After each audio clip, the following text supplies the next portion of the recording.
Welcome, everybody. So glad you joined us for what I think is an important and interesting discussion. Carol, if you're not familiar, is on a mission to make caregiving easier for caregivers. We've worked with clinicians and provider groups to connect with and engage caregivers as a key stakeholder in care. So our team and platform handle tens of thousands of caregiver interactions each year, and through those relationships and as the national helpline for the Caregiver Action Network, one thing that comes through in those connections is particular moments that are fraught and challenging for that caregiver and the impacts those challenges have on them and the loved one that they're caring for. So hospitalization is certainly one of those moments and a real opportunity for health plans to fill a need for their membership. So I'm excited to talk about that and why that is. One housekeeping, please, if you love to field questions. So if you have any questions, submit that in the question feature, and I'll keep an eye on them. And we'll either answer in real time during the discussion or at the end. So please don't be shy in jumping into those questions. One other note, I'm really happy to introduce Dr. Hiro, who's joining me here, who's both our Chief Medical Advisor as well as President and CMO for Laguna Health. He's served as CMO for a number of important organizations, including Accolade, founder, Blue Health Intelligence, Medica, and WellPoint. And perhaps most importantly for being on the screens today, the bedside glasses west of France. We're also joined by Carrie Mims, who's a parallel care advocate and a program design parallel. And this means that she spends much of her time working directly with family caregivers as both a support, a coach, and an expert across the variety of challenges that they face. And importantly for today's topic, she's also been a hospital transitions coordinator. Her superpower, making people feel comfortable. We're gonna lean on her a lot in this discussion, and particularly to get us started to talk about an example of those moments. Okay, well, I am really excited to talk about this today, and I'm going to start by sharing Sophie's story. This is a caregiver that I had the opportunity to work with, and she got in touch with us through her mom's plan, which is who she was the caregiver for. And, you know, the background of their situation is that she had been, an adult caregiver for her parent, for her mom, for 3 years, and they had been living together. There were no other family or friends nearby that could help. Sophie actually had moved in with her mom 3 years ago to help in this situation, and it was pretty manageable to start off with. There was, however, a hospitalization after her mom fell, and she was discharged home to Sophie's care. No real change in any arrangements or planning were made, except for her mom's needs were much greater. She had that fall. There were concerns about safety in the home. She needed constant supervision, whereas in the past, Sophie could go out to the grocery store or see friends. It had gotten to the point where her mom needed this constant supervision because she was a fall risk. She started needing help transferring just to get out of the chair. And she was also showing a lot of signs of dementia that were very concerning to her daughter. So over our time together, first, I guess we would start off by, we did an assessment. We listened to Sophie's concerns, and we kind of helped her figure out what the immediate needs were that she needed help with and that her mom needed help with after this escalation, this hospitalization. So some of those immediate needs were just understanding what to do at discharge. There was some confusion. She didn't know or have the paperwork after leaving the hospital. So it was very hard for her to know what steps and what care her mom needed. Also, given the escalation in her mom's care needs. She really needed medical and non-medical help in the home, care in the home. She needed help navigating the insurance benefits, finding out what her mom was entitled to, what services could come to the home, or, what was going to help in this situation. We also did a lot of conversation coaching, both for her to speak with medical providers that were giving her mom care to get a better understanding of, her new or different normal, because she wasn't the same as beforehand. And then very top of mind for Sophie was a home safety evaluation. The fall she was there during it. It was traumatic for her mom and for her. It was scary and upsetting. Um, they had to call 911. And now when she was looking around her house, she could see the rugs and the concern about getting up and down. And it was just a constant feeling of stress of, when is this next fall going to happen? What can I do to help her not have that experience again? So, Alan, if I could, from a health plan's perspective, what do you see as the issues and risks here as it relates to Sophie?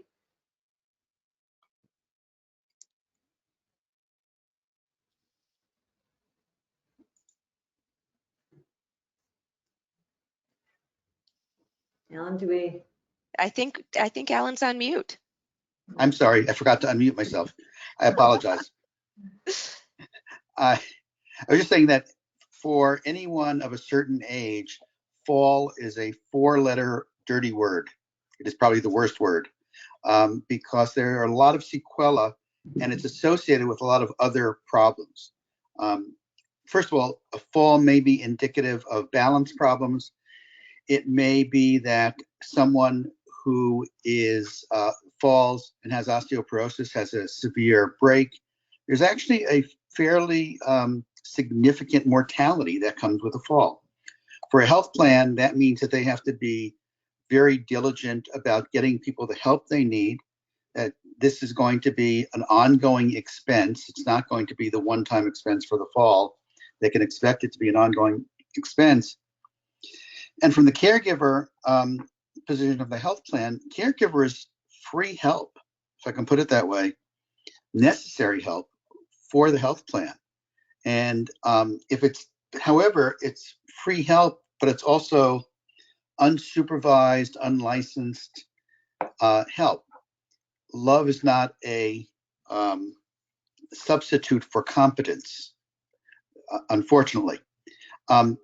So they have to realize that and understand that if they don't give the right support to the patient and to the caregiver, they are likely in for a lot of unnecessary expenses and poor quality for their member.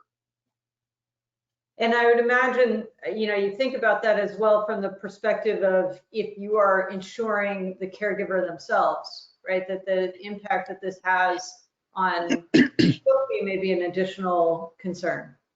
Absolutely. Healthcare and healthcare cost analysis is a family issue. If you have one family member and household member, and these two people live together, who is sick, the other person is more likely to be sick. In this picture, we don't have any knowledge per se in the history of the medical conditions that the adult daughter has, but it's very likely that that adult daughter does have their own medical conditions, which can likely worsen the stress and the depression that comes with trying to care for someone whose condition has now changed is also significant. So there are clearly issues if you are the insurance carrier who is covering that caregiver, you've got significant issues there to address. Thank you.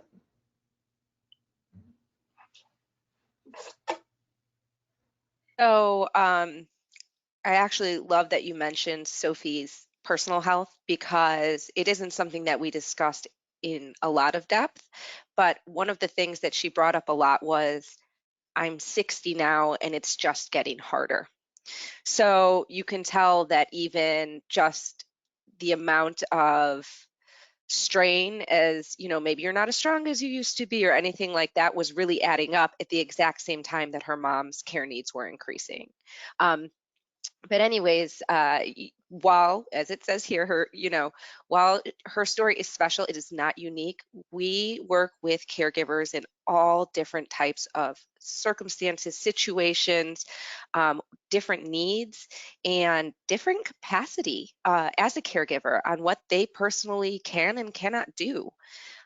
Some of the ways we kind of break this down are things like experience, intensity, shared responsibility. These were three big ones for Sophie. So while she had been doing it for a while, right? So she had been already caregiving for her mom on a certain level for 3 years. She did have a lot of experience. This wasn't her first time at it. She wasn't a freshman caregiver or a brand new caregiver.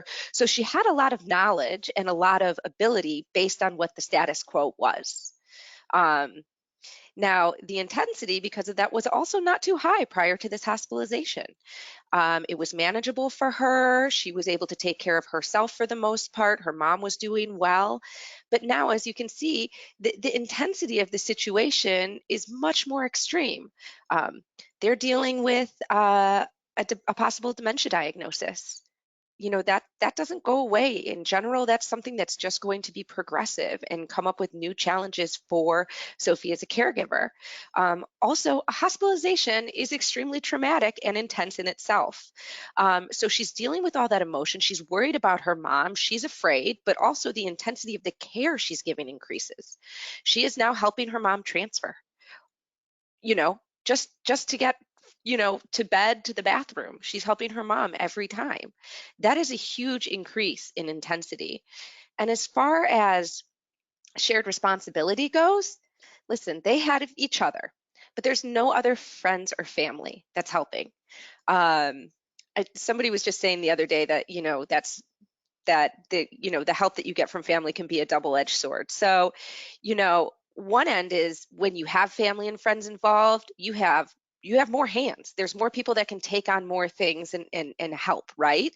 But you also have to deal with everybody's opinion in decision making. So there's two parts to that equation.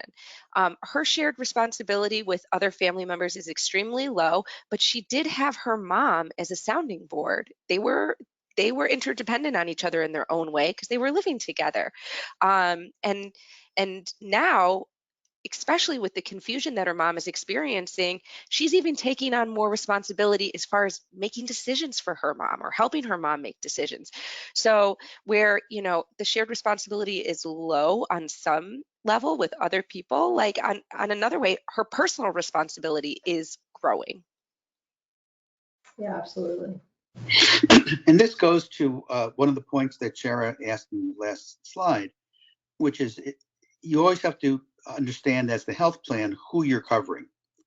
And if you are covering that caregiver, you can be sure these responsibilities, this stress, will have a major impact.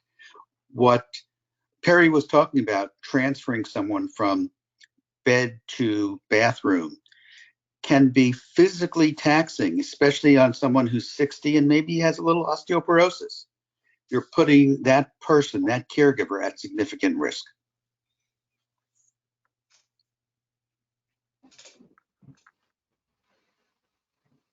Okay, so I think what's important about this is really looking at this through the lens of the caregiver. They have been given this mission, especially after this hospitalization. Okay, so in Sophie's case, there's this hospitalization, they get home. What is the expectation of Sophie? She's going to help with the discharge instructions. She's going to help with the follow-up care. That means transportation, making the appointments. It's not just one, none of these tasks is a single phone call or a single activity. There's several associated with it. She now wants to find a good neurologist that's also in network and that's going to be able to, help with diagnosing her mom, making sure she's getting the right treatments. Her mom now needs 24-hour supervision at home. Is that all going to be on Sophie? Who's the backup care? What happens when Sophie gets sick? what happens when Sophie twists her ankle? So she's got a plan for that. There needs to be payments made and access to the benefits that her mom is entitled to, and then she has to, take care of the house on top of it. These are all things that are kind of just laid out in front of her as the family caregiver upon discharge. It's interesting, Perry, because I think something that we hear a lot from healthcare organizations, which is great, which is good progress, is that they're involving the caregiver in the discharge process and explaining all of these things, that they're explaining the care that's required. But that doesn't change as you're pointing out, the work that is then required by the caregiver to fulfill that mission. Exactly. There's a lot of follow through that has to come next. So, to Sophie's mind, what can she now do? Can she do all of this? Can she, as listed here, can she accept the mission? So she's exhausted. She's already been doing this for years, but she's also just experienced a traumatic event in her own home. She feels overwhelmed with this big change in the amount of care that her mom needs. She doesn't feel informed. She didn't get a clear direction upon discharge for whatever reason that might have been. She doesn't know the next steps that she's supposed to be taking for her mom or for herself. And she's very concerned about the future. One, her own health needs might be increasing over time, but her mom needs a lot more care. And in the case that, dementia progresses, or that after this fall, she has this continued weakness, which Sophie did express she had noticed in her mom, she came back from the hospital, but she's not better from what happened necessarily. There's a lot more to be done here now. Absolutely. So one thing Perry just said is extremely important. She left the hospital, but she's not well. People are not discharged from the hospital in today's world healthy, even though they and their family members may have that expectation. They're released from the hospital because they no longer need a hospital level of care. And that does not mean they're well. It does not mean they're healthy. The entire movement from where they were before hospitalization to where they are after may be a total movement to a new normal for them. In this condition, in this case that we're talking about with Sophie, it may be because of dementia. If someone has a stroke, obviously, there's a big change that occurs when someone has this new normal. There's a whole approach that you have to understand, that this gives the caregiver a new load, new jobs, new intensity, as we're talking about. The care delivery system at the same time may be de-escalating in a sense. They have moved on. They've said, we've done our part while the person's in the hospital. Now, send them home. And there's this disjoint between what needs to be done and the resources available. And that disjoint, that escalation, may dissipate with time after 1 week, 30 days, 90 days after the hospitalization, but it may actually increase as well. So we have to deal with that. Yeah, absolutely. And I guess part of what we now want to step back and realize is that Sophie is, as Perry said earlier, is really one of millions of stories that are out there and happening every day. And so while there's this data is a few years old, and so you can expect that that it's actually grown, there are nearly 18 million older adults that are discharged home every year, and that the help that they're receiving has been increasing. And so you have a bit of scale there, where we were nearly at 40% 10 years ago. By 5 years ago, we were at 51%. So dramatic increase there. The patients who are independent in their IADLs prior to that hospitalization and receiving help after the hospitalization is also dramatically increasing from less than 10% 10 years ago to over 30% just 5 years ago.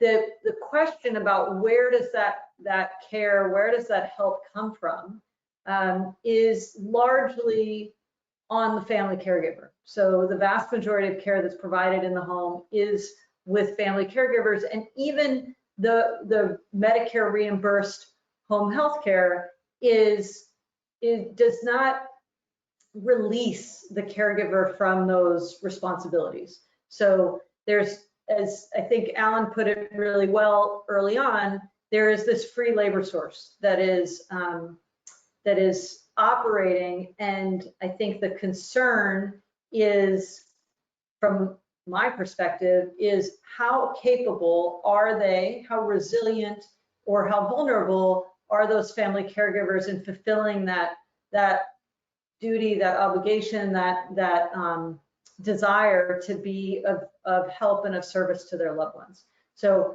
I think it's important to realize that these things come through tangibly in these individual stories, but that this is a massive underlying need and pain point for older adults.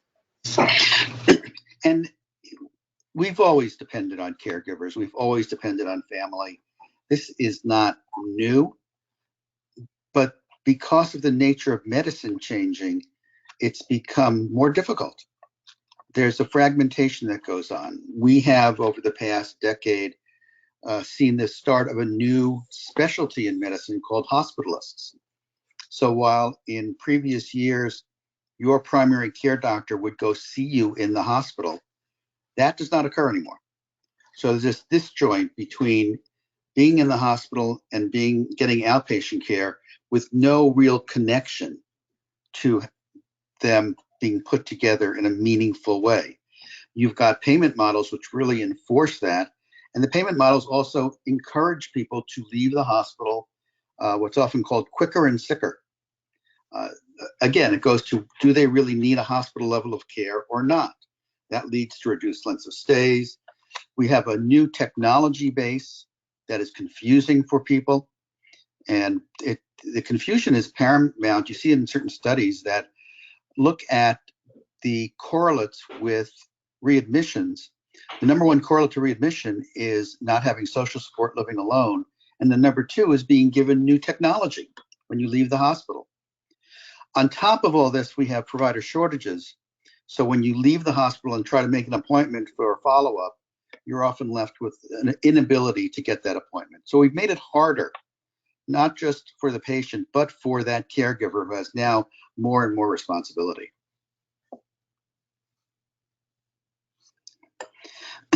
So why should health plans care? You can almost make the argument that this is more of a care delivery problem than a health plan problem, and I think it's both. It's the health plan is paying for all the inevitable errors and missteps that occur when it's not handled well. Some are direct, some are indirect. Readmission rates I mentioned drop earlier. Those readmission rates can be 20, 30% sometimes. You're also, as a health plan, being judged by star ratings, by CAPS. All of these issues can come back to haunt you. And this year in particular had the lowest star ratings for health plan since the star ratings began. So it's really been a problem for them. There's new technologies, as I mentioned in the last slide, that are being put in place, which often are remote monitoring systems with no good, strong way to monitor the remote monitoring. We have the technology, but not the people, not the systems, not the payment mechanisms. You've got increased home care without the right support systems. It's extremely, just adds to the fragmentation very often. So all of these things, again, are conspiring to increase cost to health plans and also increase their ability to positively impact the health of their members, which I know responsible executives in health plans really want to do. So it's this perfect storm of problems. Yeah. And so then the question becomes, where can health plans start to think about this? And we hear the oftentimes the question of, well, we don't necessarily know who our caregivers are or who is caregiving. And so the important thing, I think, and I'll go through these points, but at the end of the day, I think the important thing is to start. I think it's to start to acknowledge the caregiver as part of it. I think it's about involving them in care and then providing assistance for caregivers in their caregiving activities. And so that acknowledgement starts with some planning ahead. We often hear from customers that, you know, perhaps we know who the power of attorney is, but it's not in a usable field and we can't actually communicate with that person, or we just don't know. And so there are moments where there is contact with members where there's an opportunity to start capturing that data. We're sitting in the middle of AEP right now, and it's an opportunity to ask members who helps you and to get that documented. And admittedly, that requires some friends in your IT department to give a place to put that data, but there's no time like the present to start thinking about identifying who those caregivers are. Taking time to celebrate and thank caregivers, to acknowledge their importance. Today we're also in the middle of November, which is National Family Caregiver Month, and the opportunity to celebrate, acknowledge, and send messages even through social media or just broadly to recognize caregivers. Communication is always difficult because of permissions and HIPAA, and we understand the regulatory challenges that health plans have, but finding ways to make it easier to communicate, whether it's facilitation of necessary forms, whether it's providing some level of access that is limited, those are all things to consider. We've been really impressed with some plans out there like Florida Blue that give access to their patient portal, you know, a persona within their member portal for caregivers so that they can be more actively involved in their loved one's care. Creating triggers for those communications is a great way to be there in the moments that matter. So we're talking about hospitalization as one, but there are lots of moments throughout somebody's care journey in which you have an opportunity to acknowledge caregivers in times when they are likely engaged. So whether it's hospitalization, whether it's a new diagnosis, whether it's in response to HRA data, there are places where more proactivity can be achieved. Empowering those caregivers, educating them and encouraging them, educating them that they can be involved, that they should be involved, and making it easy to is part of instilling confidence in those caregivers. Support them with the expertise and resources and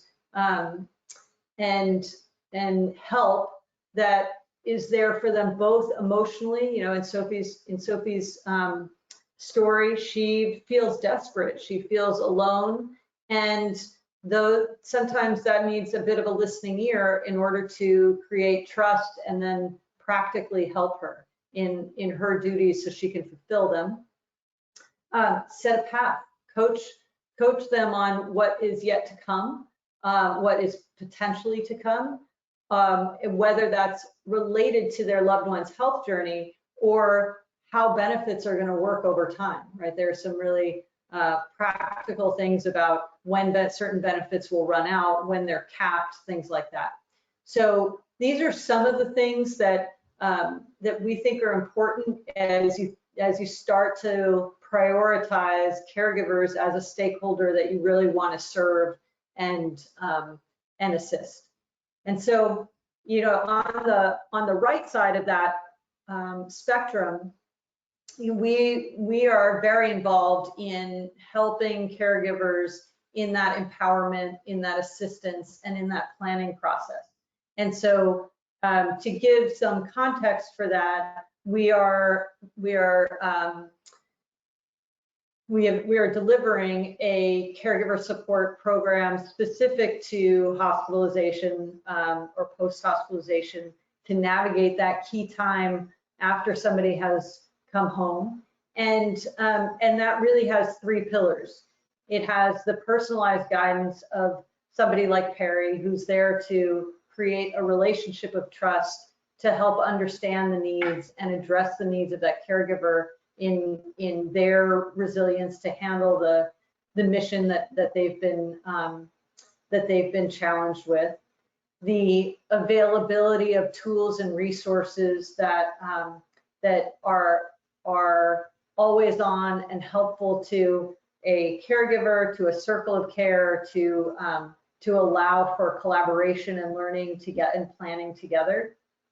And lastly, as part of our program, a support group that, you know, and I think this certainly comes through in Sophie's story, but comes through in a lot of our cases. This is one of our top 5 requests, is from caregivers to identify an available support group. And so for the post-hospitalization program, to include that so that people have an outlet and connection, can vent and learn and feel heard and feel seen by others who are going through similar challenges, so that it is a less isolating experience as it so often can be.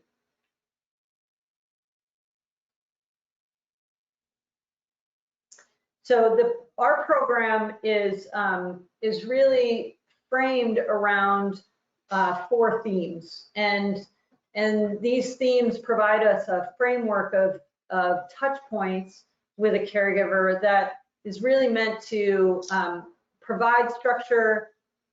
It's flexible in a way that doesn't sort of foist this on the caregiver and responds to what the caregiver can express. But as you can imagine, in high stress situations, it helps people to have a structure, to have a plan for how we're going to move forward. And so as we think about how do we create resilience and confidence and action for the caregiver, it starts with creating a connection, making sure that they know that they're not alone. And then from that point, it offers you a lot of opportunity to navigate what's really in most pressing for a caregiver once you have that established. Because once you have that established, there are very practical things that person is probably grappling with, and getting guidance and tips on how to do that, how to break that down from a first things first perspective, can really create some relief in the immediate term. And I think, you know, in Sophie's story, what we were really describing is 1 and 2, that connection that Perry has with her and the ability to work through these very present challenges for her. But very quickly, that also expands to what are the longer term plans that need to be made, what are the, beyond caring for her mom in this very specific situation, there are concerns about dementia, there are concerns about a second fall, and that sort of cascades a next level and a different new normal. And so as part of that, we need to build confidence for Sophie that she can handle it. So again, you know, we want to help people post-hospitalization, you know, on these things to create resilience, but to give flexibility so that whatever the caregiver needs is what's gonna trump, what's gonna come to the surface, and to balance the emotional toll and the practical needs that somebody has, and use those interactions to create a better understanding for the health plan to gather data about what their membership needs. and of course, to provide that in close collaboration with a case management team, a care management team that is involved with the member themselves. Okay. So, we are aligned with goals with the plans that we work with. And in order to deliver the caregiver themselves value, we really do want to help them find confidence in what they are doing, giving them permission to advocate for their loved one and for themselves, providing information, education, and that trust again that we develop. I mean, there's an emotional undertone to everything that's caregiving, and it is so important that we can stick with our caregivers throughout this journey, because it is not a straight line.